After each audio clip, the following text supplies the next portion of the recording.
Olá, iremos apresentar o trabalho da professora Nilza Santana, cujo tema que a nossa equipe ficou responsável, foi a petição da herança. O que seria a petição da herança? Petição da herança é uma ação judicial a qual é movida pelo verdadeiro herdeiro contra algum possuidor ou aparente, com o intuito de ter seus direitos sucessórios respeitados, sendo cabível sempre o que o bem a qual pertencia a pessoa falecida tiver sido transmitido ou em vias de ser para quem não titulariza esse direito de recebê-lo, ou caso estiver na posse de quem não ostenta a condição de sucessor de forma indevida. É possível analisar o artigo 1824 do Código Civil, a qual afirma que o herdeiro pode, em ação de petição de herança, demandar o reconhecimento de seu direito sucessório, para obter a restituição de herança ou da parte dela, contra quem, na qualidade de herdeiro, ou mesmo sem título, a possua. A legitimação.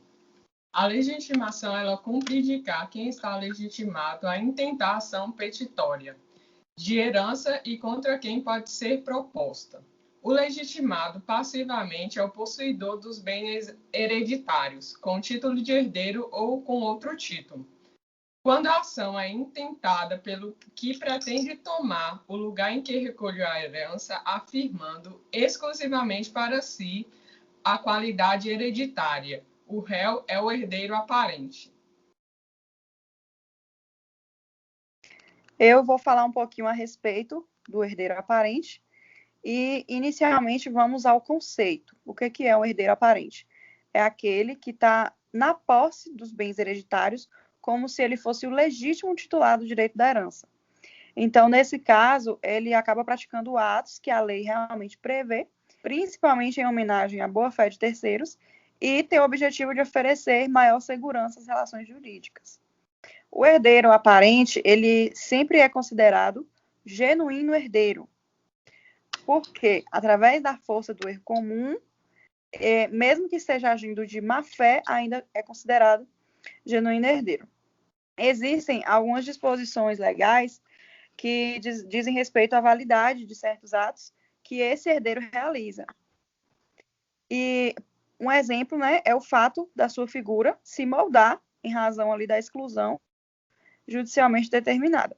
Agora eu vou falar as hipóteses em que o herdeiro pode ser excluído, que são 4.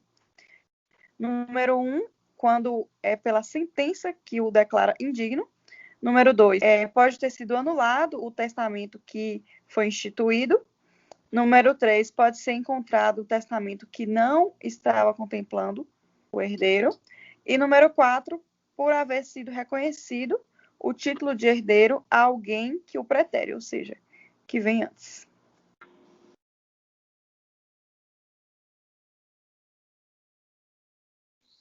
Bom, dando continuidade, como a colega falou, eu vou estar dando continuidade sobre o herdeiro aparente. Bom, ele pode ser possuidor dos bens hereditários e pode ser de boa fé ou má fé.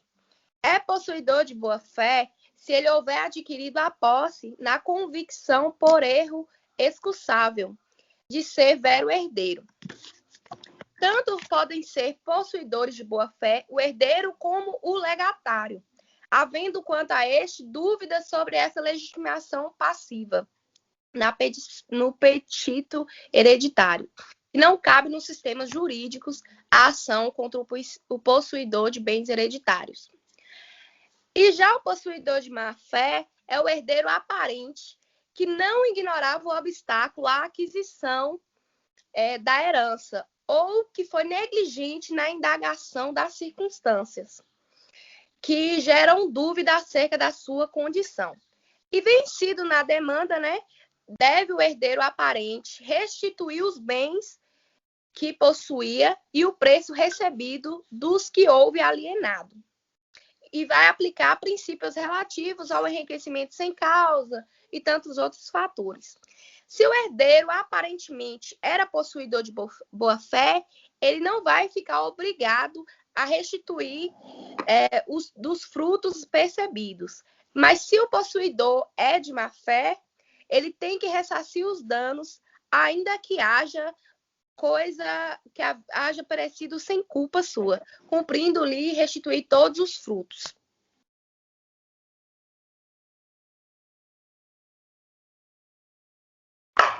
Então, Como a colega explicou, né? Vamos falar um pouco também sobre essa relação entre o herdeiro real e o adquirente do bem hereditário. Quem é o adquirente do bem hereditário? Aquele que adquire um bem hereditário do herdeiro aparente. Ele deve ou não devolver esse bem? Temos, então, que distinguir de primeira mão a alienação de título oneroso e a alienação de título gratuito. Quando ela acontece de forma gratuita, quando esse herdeiro aparente doa um bem hereditário, essa pessoa que recebeu esse bem de forma gratuita, ela é obrigada a devolver esse bem, porque ela não estaria perdendo, uma vez que ela ganhou, sem perder alguma coisa por ele. Já quando esse bem é adquirido por meio de título oneroso, é como se ela contribuísse, é como se fosse por meio de uma compra e venda. Então, esse terceiro que adquiriu por esse meio de um herdeiro aparente através da boa-fé, ele não vai precisar devolver. Como a colega Valéria explicou anteriormente, se ele foi adquirido mesmo através de título oneroso por meio da má-fé, ele terá que ser devolvido. Então, aqui temos 3 requisitos sobre a validade da aquisição por um terceiro em relação ao herdeiro real. Quando ele é adquirido por um herdeiro aparente, quando ele é adquirido por título oneroso e quando ele é adquirido por boa-fé.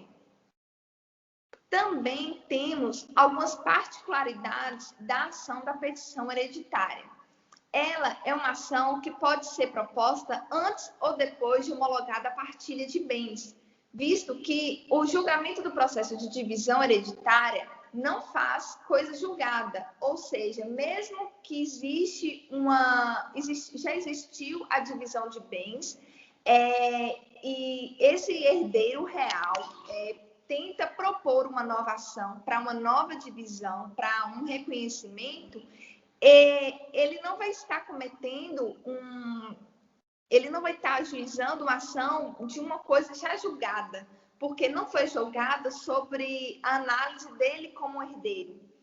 Então, essa exclusão do herdeiro verdadeiro delimita a nulidade absoluta do outro inventário, da outra ação. É por isso que ela nunca vai poder dizer que é uma ação que já foi de coisa julgada. Também é admitido medidas acautelatórias que têm como reserva de bens o poder do inventariante, comumente requerida na ação de investigação de paternidade, né? Também tem, através do rigor dos princípios, que a ação é imprescindível, a ação de petição de herança, porque ainda que tivesse natureza real, não prescreveria. E não prescreve ação como não se prescreve também a ação de reivindicação a que se poderia equiparar. No caso aqui, temos uma observação com relação ao herdeiro aparente, que pode usucapir aquele bem que ele herdou através de uma ação de inventário.